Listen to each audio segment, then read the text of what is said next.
Hey Tyrone, just doing what is hopefully my last video. It's all good. Finally, excuse me, finished packing up the car. Just want to show you what it looks like in case it comes out different on the other side. But I managed to He-Man the tires into the back seat. They fit fine. They're all in bags, so it's hopefully going to protect the interior. It doesn't look like it's pushing on anything bad. Just one little spot on the other side that I noticed. I had to sort of jack up the bottom wheel there to make sure they'd fit, and I put a towel in there. It might leave a little indentation on that armrest, but the seats are flipped down, so it's not going to mess with the leather. So that's all good. Don't have to put anything in the front seat. And miraculously, I was able to cram all this into the back. So the bin is in there. If I didn't tell you, there's like a spare serpentine belt. I've got like 4 mon filters for oil changes, handful of other little parts that looked valuable enough to keep over the years. There is a spare valve cover gasket in case you need it, but I was just checking earlier, it is bone dry, so I think that's going to be great for a while. That is the original exhaust. Managed to cram it in there. Put some cardboard under it, so hopefully the car will not arrive with any new scratches. And yeah, spare tire even fit too.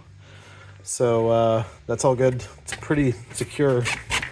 Not really gonna bounce around too much in the trunk. Excuse me. It's been a long day. So I think we're good.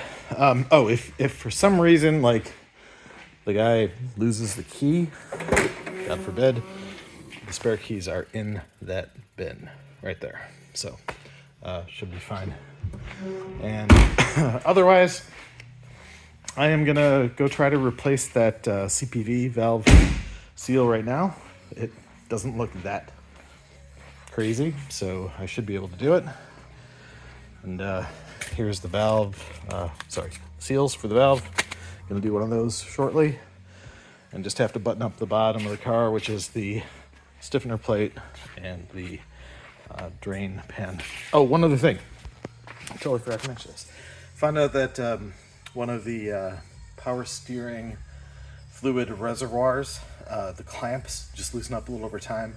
They're a crimp clamp, pretty common on these cars. I've replaced a half a dozen of them over the years, but this one just started weeping. It wasn't leaking last time I looked at the car, so I'm gonna go buzz that off, replace it with a worm drive clamp, and it should be good. I'll just show you what this is gonna look like. Also figured out I've got a pretty busy weekend. My wife and I are heading out to the mountains on Sunday to go look at some property for sale. So I'm gonna try to get this buttoned up tonight, as late as it is.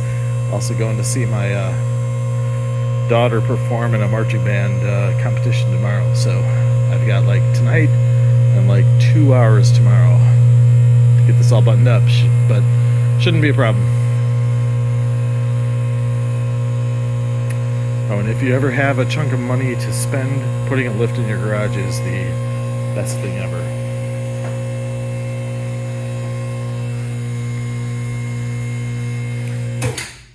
Yeah, so again, I'm not going to try to turn it on, but that valve is buried up here somewhere. I'll get to it. Haven't found anything I couldn't do yet. So yeah, that's all for tonight. I'm going to keep her safe in the garage. Hopefully get that final oil leak fixed up, and we'll meet the shipper on Monday. Thanks. Later.